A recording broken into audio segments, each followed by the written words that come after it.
Welcome back once again, all of my low carb friends, and for those of you who are here for the first time, welcome. Today I have another very easy recipe for you. Today we are going to make Keto Streusel coffee cake. This recipe is super easy and goes perfect with your cup of coffee or anytime you want something just a little light and sweet. And if you want a printable version of this, you can check out my website at janet'sdeliciouslowcarbkitchen.com. You can find a printable version of this recipe and other goodies there for you.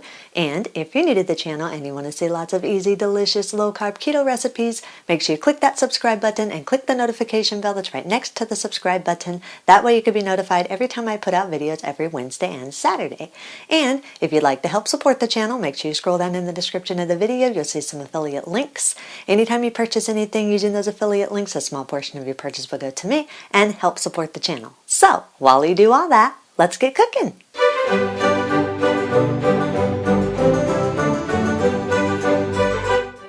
Preheat your oven to 350 degrees. Line an 8 by 8 inch cake pan with parchment paper and allow the paper to overhang on the sides just a little bit so you can easily remove the cake once it's been baked. Then set that aside for a minute. In a large mixing bowl, combine 120 grams or around 1 cup of coconut flour, 120 grams or around 2/3 cup of the granulated sweetener of your choice. I'm using a mix of granulated golden monk fruit sweetener and granulated classic monk fruit sweetener. You can use whatever granulated sweetener you want. You can also adjust the sweetener more or less depending on how sweet you want your cake. 15 grams or around 1 tablespoon of baking powder, 1 gram or around 1/4 teaspoon of salt, and 3 grams or around 1 teaspoon of ground cinnamon. The ground cinnamon is optional. I like a cinnamon flavor in my cake as well as my streusel topping, so that's up to you depending on how much of a cinnamon flavor you want in your coffee cake. Sift or whisk the dry ingredients all together until they're fully combined and there are no lumps in the dry ingredients. Add 4 large room temperature eggs. Make sure they are room temperature so they stir in more smooth. Stir the eggs into the dry ingredients until everything is fully combined and all the dry ingredients have been moistened by the eggs.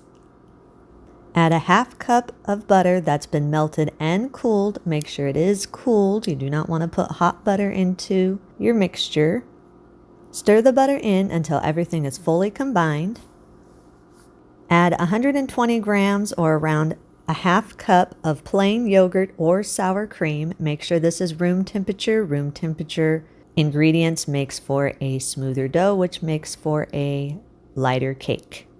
And 2 teaspoons of vanilla extract. The vanilla extract is also optional. It all depends on if you like a little hint of a vanilla flavor in your coffee cake. I like that vanilla hint. If you don't like that, you can always keep that out, or you can change it or adjust it according to your taste. Stir everything all together until fully combined and you have a smooth, moist dough. As I've told you guys before, when we've made other coconut flour cakes are generally more of a dough texture than a batter. So don't expect to have a thin batter like you would have with traditional cake. This is going to be thick and doughy texture. Scrape the sides of the bowl down and push all the dough to the center of your bowl. Scoop the dough into your prepared cake pan, then use your hands or the back of a measuring cup and press the dough evenly throughout the pan. Make sure you get it as even as possible so that you get a nice even cook.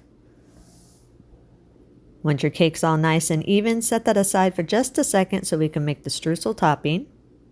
For the streusel topping, in a small bowl, combine 15 grams or around 2 tablespoons of coconut flour, 24 grams or around 2 tablespoons of the brown sugar sweetener of your choice. I'm using brown monk fruit sweetener. You can use whatever brown sugar sweetener you want. And 2 grams or around 1.5 teaspoons of ground cinnamon.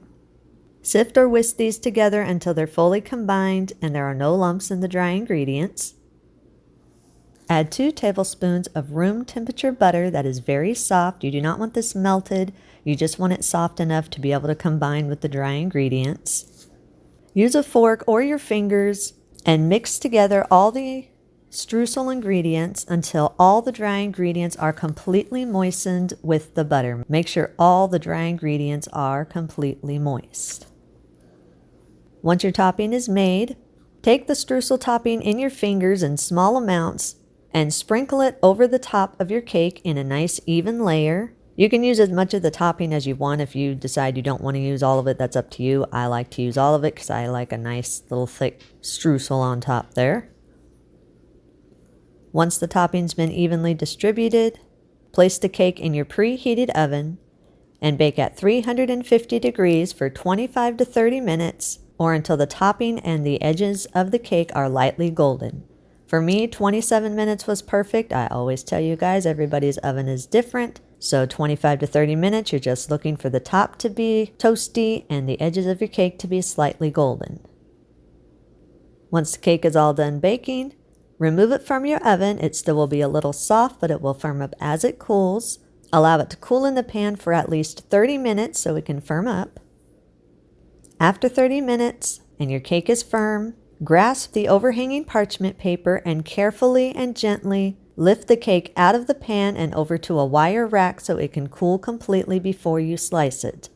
Be careful when you lift this out. Gluten-free baked goods are always a little bit fragile when they are warm, so make sure you are careful when you're lifting your cake out. Also, make sure you allow the cake to cool completely before you try to slice it. If you try to slice the cake when there's warmth still in it, you run the risk of your cake crumbling on you. Once the cake has cooled completely, slice it into your desired size slice. You can eat it immediately, or if you do have any leftovers, store it in an airtight container at room temperature for up to 3 days, or an airtight container in your refrigerator for up to 1 week. Eat and enjoy. And that's our recipe of the day. I hope you enjoyed it. If you did and you want to see more videos like this, make sure you click that thumbs up like button, click that subscribe button, leave me a comment if you want to. Let me know if there's any recipes that you'd like to learn how to make, and I'll do what I can to get those out there for you. And as always, keep cooking.